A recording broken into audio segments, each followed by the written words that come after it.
जय हिंद। चलिए आज हम करते हैं लूसेंट के हमारे जो भी केमिस्ट्री के क्वेश्चंस को सॉल्व कर रहे थे उसको आज कंप्लीट कर लेते हैं। जो हमारा चैप्टर्स चल रहे थे, हमारा जो चैप्टर्स था वो एटॉमिक स्ट्रक्चर वाला चल रहा था। अभी थोड़ा सा गले में प्रॉब्लम है तो आप एडजस्ट कर लीजिए। एडजस्ट करने के लिए थैंक यू सो मच। चलिए हम बिना टाइम वेस्ट किए अपने टॉपिक्स को स्टार्ट करते हैं। हमारा आज का जो फर्स्ट क्वेश्चन है और इसके पहले जो 72 क्वेश्चंस थे उसको हम लोगों ने सॉल्व कर लिया था।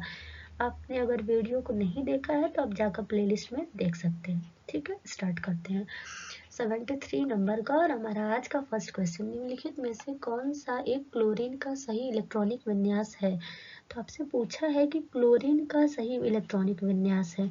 आपको इससे पहले क्लोरीन के जो एटॉमिक नंबर हैं वो आने चाहिए। एटॉमिक नंबर क्लोरीन का क्या होता है, अगर आपको नहीं पता तो बता दें कि 17 होता है। क्लोरीन का जो एटॉमिक नंबर होता है वो 17 होता है। तो इसमें देखिए 2 7 8 8 2 7, पहले 2 है, 2 के बाद 7 के बाद 8 कभी आएगा ही नहीं। सबसे पहले 2 होगा, फिर 8 कंप्लीट हो जाएगा, फिर 7 रहेगा। तो ये हमारा बी वाला ऑप्शन जो है वो क्या हो जाएगा, सही हो जाएगा। उसके बाद नेक्स्ट देखते हैं। नेक्स्ट क्वेश्चन हमारा, रदरफोर्ड के अल्फा कणों के प्रयोग ने सर्वप्रथम दिखाया कि परमाणु में होता है इलेक्ट्रॉन, प्रोटॉन, नाभिक या फिर न्यूट्रॉन। तो बताइए, रदरफोर्ड ने जो अल्फा कणों का प्रयोग किया था उसमें उन्होंने क्या बताया था। तो उसमें उन्होंने नाभिक को ही बताया था। किसको बताया था, उसमें उन्होंने नाभिक को बताया था। नेक्स्ट क्वेश्चन है, आणविक कक्षा का अभिविन्यास किससे नियंत्रित होता है। बताइए आप, द्विगांशी क्वांटम से संख्या से, मुख्य क्वांटम संख्या से, चुंबकीय क्वांटम संख्या से या प्रचक्रण क्वांटम संख्या से। इसका आंसर क्या हो जाएगा, इसका आंसर हो जाएगा चुंबकीय क्वांटम संख्या। ठीक, चलते हैं बिना टाइम वेस्ट किए हम अपने नेक्स्ट पर। एक परमाणु के 3 आधारभूत अवयव हैं। तो बताइए कि जो परमाणु है उसके 3 आधारभूत अवयव क्या है। Proton, neutron, electron, protium, deuterium, tritium, proton, neutrons, ion या फिर प्रोटॉन, न्यूट्रॉन, आयन। अगर आप पढ़े होंगे तो आपको पता होगा आयन ही किसके आधारभूत कहाँ से हो गया। प्रोटियम, ड्यूटेरियम में तो हाइड्रोजन के नाम दिए हुए हैं ना समस्थानिक के। उसके बाद इसमें ये सब क्या है, ये सब बकवास ऑप्शन है, फॉल्स ऑप्शन देख के ही लग रहा है कि ये क्या हो जाएगा, हमारा 76 का बी वाला ऑप्शन हो जाएगा। नेक्स्ट क्वेश्चन देखते हैं। एकधा आयनित कार्बन परमाणु के नाभिक में क्या होता है। बताइए, एकधा आयनित कार्बन जो होता है उसके परमाणु के नाभिक में क्या होता है। 6 proton 6 neutron, 6 proton 5 proton 6 neutron, 6 proton 6 neutron 6 electron, 12 proton 6 neutron या 6 इलेक्ट्रॉन। तो ये हो जाएगा हमारा एकधा आयनित कार्बन परमाणु के नाभिक में 6 प्रोटॉन होते हैं और 6 न्यूट्रॉन होते हैं। चलिए हम नेक्स्ट क्वेश्चन देखते हैं अपना। निम्नलिखित में से कौन सा एक परमाणु का भाग नहीं है। इसमें पूछ रहे कौन सा एक परमाणु का भाग नहीं है। बताइए, इलेक्ट्रॉन, प्रोटॉन, न्यूट्रॉन या फिर फोटॉन।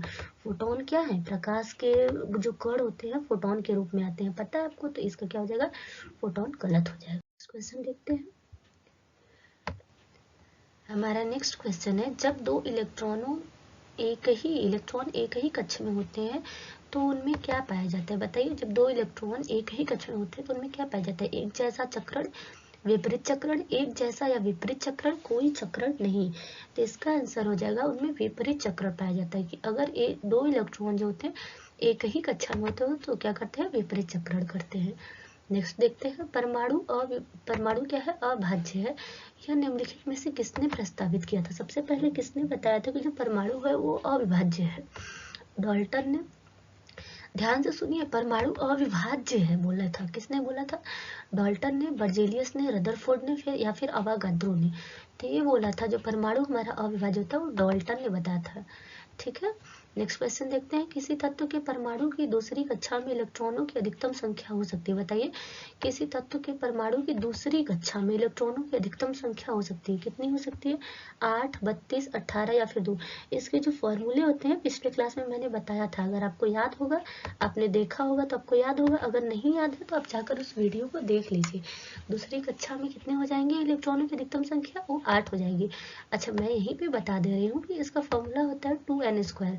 मैंने पिछले क्लास में आप लोग को बताया था n का मान क्या हो जाएगा, ये दूसरी कक्षा बोल रहा है, मतलब n का मान 2 हो जाएगा, 2 का स्क्वायर करेंगे 2 दूनी के 4, 4 दूनी के 8, तो इसका आंसर क्या हो जाएगा 8 हो जाएगा। समझ गए। नेक्स्ट है कार्बन का परमाणु क्रमांक 6 है, परमाणु भार 12 है, इसके नाभिक में कितने प्रोटॉन होते हैं। तो बताइए कि अगर परमाणु क्रमांक परमाणु क्रमांक 6 है और परमाणु भार 12 है, तो इसके नाभिक में कितने प्रोटॉन होंगे उसको पूछा है। तो प्रोटॉनों की संख्या बताइए 6, 12, 18 या 0। तो इसका आंसर हो जाएगा 6। क्या हो जाएगा 6। नेक्स्ट क्वेश्चन देखते हैं। परमाणविक संख्या Z एवं द्रव्यमान संख्या A, एक परमाणु में इलेक्ट्रॉनों की संख्या है। बताइए Z, A minus Z, A या फिर A माइनस Z। इसका आंसर क्या हो जाएगा, इसका आंसर हो जाएगा परमाणविक संख्या Z एवं द्रव्यमान संख्या A के एक परमाणु में इलेक्ट्रॉनों की संख्या पूछा है। ध्यान से देखिए क्या पूछा है, इलेक्ट्रॉनों की संख्या पूछा है, तो इलेक्ट्रॉनों की संख्या क्या हो जाएगा Z हो जाएगा। ठीक है। नेक्स्ट क्वेश्चन देखते हैं। तत्व 52 और यूरेनियम 235 में प्रोटॉनों की संख्या पूछा है। तो बताइए कि प्रोटॉनों की संख्या कितना हो जाएगा, 92, 146, 235, 135। तो ये रहा हमारा प्रोटॉनों की संख्या। अगर इलेक्ट्रॉनों की संख्या पूछता तब भी यही रहता। ठीक, प्रोटॉन बराबर इलेक्ट्रॉन होते हैं, तो इसका क्या हो जाएगा 92। नेक्स्ट देखते हैं। सोडियम का परमाणु संख्या 11 है तथा परमाणु द्रव्यमान जो है 23 है, इसमें इलेक्ट्रॉन, न्यूट्रॉन एवं प्रोटॉनों की संख्या जो है वो क्या होगी। बताइए, आपको सबसे पहले सीक्वेंस से बताना है, इलेक्ट्रॉन क्या होगा, न्यूट्रॉन क्या होगा, फिर उसके बाद प्रोटॉन बताना है। 11 11 12, 12 11 12, 12 12 11 या फिर 11 12 11। तो क्या हो जाएगा, इनमें जो इलेक्ट्रॉनों की संख्या होगी, परमाणु संख्या कितना है 11, तो इनमें इलेक्ट्रॉनों की संख्या भी 11 ही हो जाएगी। उसके बाद न्यूट्रॉनों की संख्या कितनी हो जाएगी, 23 में से 11 माइनस कर देंगे तो न्यूट्रॉन की संख्या हो जाएगी हमारी 23 में से 11 माइनस करेंगे तो 12, और उसके बाद जितने इलेक्ट्रॉन है उतने ही क्या होंगे, प्रोटॉन होंगे, तो ये भी क्या हो जाएगा 11 हो जाएगा। ठीक है, इसके ऑप्शन क्या हो जाएंगे डी। आई होप कि आपको समझ में आ गए होंगे। नेक्स्ट क्वेश्चन की तरफ बढ़ते हैं। यूरेनियम 238 में न्यूट्रॉनों की संख्या होगी। बताइए, जो यूरेनियम 92 में 238 दिया हुआ है, इसमें न्यूट्रॉनों की संख्या पूछ रहा है आपसे, ध्यान दीजिएगा। न्यूट्रॉनों की संख्या 146, 234, 90 या 148।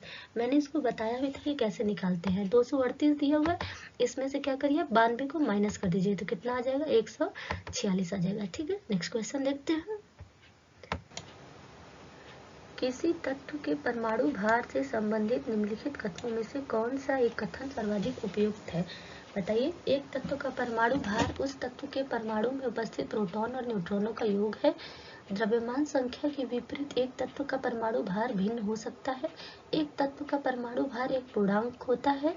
एक तत्व के सभी परमाणुओं के परमाणु भार समान होते हैं। इसका आंसर क्या होगा, बहुत केयरफुली वीडियो को पॉज करिए फिर उसके बाद पढ़िए। इसका आंसर हम आपको बता देते हैं, आप वीडियो पॉज करके फिर इसके आंसर दीजिएगा। तो ये क्या हो जाएगा 87 का बी हो जाएगा। द्रव्यमान संख्या के जो विपरीत होते हैं, एक तत्व का परमाणु भार भिन्न हो सकता है। ठीक है, उसमें पूछा था सर्वाधिक उपयुक्त, ये वाले आंसर जो है सही है। नेक्स्ट क्वेश्चन देखते हैं। परमाणु की प्रभावी त्रिज्या होती है, चलिए बताइए कि जो परमाणु की प्रभावी त्रिज्या होती है वो कितनी होती है। 10⁻⁻6 मीटर, 10⁻⁻10 मीटर, 10⁻⁻14 मीटर, 10⁻⁻15 मीटर। तो इसका आंसर क्या हो जाएगा 10⁻⁻10 मीटर हो जाएगा परमाणु की जो प्रभावी त्रिज्या होगी। ठीक, नेक्स्ट क्वेश्चन देखते हैं। निम्नलिखित में से 20 न्यूट्रॉन और 18 इलेक्ट्रॉन वाला कण कौन सा है। बताइए, 20 न्यूट्रॉन और उसके बाद 18 इलेक्ट्रॉन, तो इसमें 18 इलेक्ट्रॉन है, इसमें आप नीचे देख लीजिए ना, 17, इसमें 18, उसके बाद इसमें 19, इसमें 16, तो ये ऑप्शन ही फेक था। मतलब सारे ऑप्शंस क्या थे, अलग अलग बिल्कुल थे, वो आप देख के भी बता सकते थे। तो 89 का क्या हो जाएगा हमारा बी हो जाएगा। 18 कितना हो गया इलेक्ट्रॉनों की संख्या, और 38 में से 18 घटा देंगे तो ये हमारा आ जाएगा 20, तो न्यूट्रॉनों की संख्या 20 हो जाएगी। नेक्स्ट देखते हैं। किसी तत्व का परमाणु संख्या 35 है तथा उसमें उसमें 18 इलेक्ट्रॉन है, तो उसमें प्रोटॉनों की संख्या क्या होगी। इसमें इलेक्ट्रॉन की संख्या दिया हुआ है कितना 18, तो आपसे पूछ रहा है प्रोटॉनों की संख्या। हम बार बार बता चुके हैं इलेक्ट्रॉन इक्वल टू प्रोटॉन होते हैं। ठीक, तो इलेक्ट्रॉन इक्वल टू क्या होते हैं, प्रोटॉन होते हैं। तो ये कितना हो जाएगा इसका, एक सेकंड, आप 20 मत समझ लीजिएगा, wait. Electron equal to proton हम लिख रहे थे, इलेक्ट्रॉन इक्वल टू प्रोटॉन, तो इलेक्ट्रॉन कितने हैं 18, तो इसका कौन सा ऑप्शन सही हो जाएगा, बी ऑप्शन सही हो जाएगा 18 प्रोटॉन। निम्नलिखित में से कौन सा इलेक्ट्रॉनिक विन्यास स्वरूपण धातु तत्व के लिए होता है। इसमें आपसे पूछा है धातु तत्व के लिए, तो बताइए 2 8 2 8 7 2 8 18 2 8 18 2, तो धातु तत्व के लिए क्या हो जाएगा डी ऑप्शन आपका सही हो जाएगा। चलिए नेक्स्ट क्वेश्चन की तरफ बढ़ते हैं। किसी तत्व के परमाणु में 2 प्रोटॉन, 2 न्यूट्रॉन और 2 इलेक्ट्रॉन हो तो उस तत्व का द्रव्यमान संख्या कितना होगा। आपसे द्रव्यमान संख्या पूछा है, तो बताइए 2, 4, 6 या फिर 8। इसका आंसर क्या हो जाएगा। प्रोटॉन कितना है 2 और इलेक्ट्रॉन कितना है 2 इलेक्ट्रॉन है 2 प्रोटॉन है, तो परमाणु संख्या इसका द्रव्यमान संख्या कितना हो जाएगा 4 हो जाएगा। इसका द्रव्यमान संख्या कितना हो जाएगा 4। नेक्स्ट देखते हैं, ऋण आवेशित परमाणु ऋण आयन में प्रोटॉनों की संख्या क्या है। बताइए ऋण आवेशित जो परमाणु हैं उनमें प्रोटॉनों की संख्या क्या है। प्रोटॉनों की संख्या आपसे पूछा है। तत्व के परमाणु क्रमांक से अधिक, तत्व के परमाणु क्रमांक से कम, परमाणु में इलेक्ट्रॉनों की संख्या से अधिक, परमाणु में इलेक्ट्रॉनों की संख्या से कम। इसका आंसर क्या हो जाएगा। परमाणु में इलेक्ट्रॉनों की संख्या से कम। ऋण आवेशित परमाणु में पूछा है प्रोटॉनों की संख्या, तो क्या हो जाएगा परमाणु में इलेक्ट्रॉनों की संख्या से कम। नेक्स्ट क्वेश्चन देखते हैं, नाभिक की खोज के लिए रदरफोर्ड ने जब धातु के पतले पत्र पर अल्फा कणों की बौछार की तो क्या हुआ। बताइए नाभिक की खोज के लिए उन्होंने, आपने पढ़ा होगा कि जो रदरफोर्ड थे उन्होंने नाभिक की खोज के लिए क्या लिया था। अच्छा आप बता सकते हो जो पतला पत्र था उन्होंने किस धातु का, किस मेटल का यूज किया था, जरा बताइएगा हमको। तो फिर उस पर उन्होंने अल्फा कणों की बौछार की थी तो क्या हुआ था। अधिकांश अल्फा कण धातु की पन्नी को बिना विक्षेपण के पार करके चले गए, सभी अल्फा कण धातु की पन्नी को पार कर गए, या फिर अधिकांश अल्फा कण छोटे कण बनाकर विचलित हो गए, अधिकांश अल्फा कण वापस विचलित हो गए। वीडियो को पॉज करिए, आराम से पढ़िए, फिर उसके बाद इसका आंसर दीजिए। तो इसका आंसर क्या हो जाएगा ए हो जाएगा। अधिकांश जो अल्फा कण धातु की पन्नी को बिना विक्षेपण किए क्या हो गए थे, पार चले गए थे। चलिए नेक्स्ट क्वेश्चन देखते हैं, इसका ऑप्शन क्या है, ए वाला ऑप्शन सही है। नेक्स्ट क्वेश्चन देखते हैं, तत्वों की प्रकृति को ज्ञात किया जा सकता है। बताइए कि तत्वों की प्रकृति को कैसे ज्ञात किया जा सकता है। इलेक्ट्रॉनिक विन्यासीकरण के द्वारा, परमाणु क्रमांक के द्वारा, या फिर परमाणु द्रव्यमान के द्वारा। जस्ट वेट, क्या हो जा रहा है, एक सेकेंड। ठीक है चलिए बताइए, तत्वों की प्रकृति को ज्ञात किया जा सकता है, कैसे ज्ञात किया जा सकता है। इलेक्ट्रॉनिक विन्यासीकरण के द्वारा, परमाणु क्रमांक के द्वारा, या फिर परमाणु द्रव्यमान के द्वारा, या फिर परमाणु भार द्वारा। तो इसका आंसर क्या हो जाएगा, इसका आंसर हो जाएगा इलेक्ट्रॉनिक विन्यास द्वारा, विन्यासीकरण द्वारा। ठीक, नेक्स्ट क्वेश्चन की तरफ देखते हैं हम, निम्नलिखित में से कौन सी संख्या इलेक्ट्रॉन की अधिकतम संख्या है जो m सेल में मौजूद रह सकती है। बताइए कि इलेक्ट्रॉन की अधिकतम संख्या जो m सेल में मौजूद रह सकती है, तो m सेल में कौन सी मौजूद रह सकती है, तीसरा वाला है। तीसरा वाला एम सेल कौन सा होता है, आपको याद है ना, मैंने बताया था पहले में के होता है, दूसरे में एल होता है, उसके बाद तीसरे में क्या होता है एम होता है, और चौथे में एन होता है। तो एम किस में है, तीसरे में है, तो 3 का स्क्वायर कर देंगे 3 तरीके 9, फिर 9 का गुणा किस में कर देंगे 2 में, क्योंकि फॉर्मूला क्या होता है 2n स्क्वायर। तो इसमें कितना हो जाएगा, सीधे से सिंपल सा आ जाएगा हमारा 18 आ जाएगा। तो एम में कितने इलेक्ट्रॉन अधिकतम रह सकते हैं 18। नेक्स्ट क्वेश्चन देखते हैं, परमाणु संरचना का मॉडल किसने विकसित किया था। बताइए जो परमाणु संरचना का मॉडल है वो किसने विकसित किया था, अल्फ्रेड नोबल ने, फैराडे ने, वोल्टा ने, या फिर रदरफोर्ड ने। बोहर तथा रदरफोर्ड ने, ये पूछा है परमाणु संरचना का मॉडल, तो परमाणु संरचना का मॉडल किसने, बोहर तथा रदरफोर्ड ने।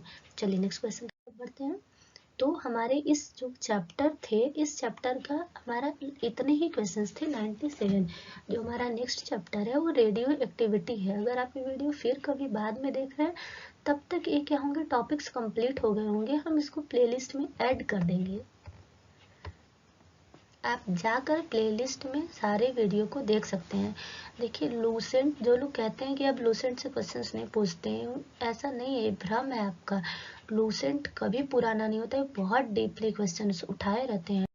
तो आप लूसेंट को क्या करिए, मोर देन प्रैक्टिस करिए। आप जिस भी एग्जाम की प्रिपरेशन कर रहे हो बहुत अच्छे जाएंगे। आप लूसेंट पढ़िए नहीं, पढ़ने से ज़्यादा उसको क्या करिए, प्रैक्टिस करिए, more than practice to practice.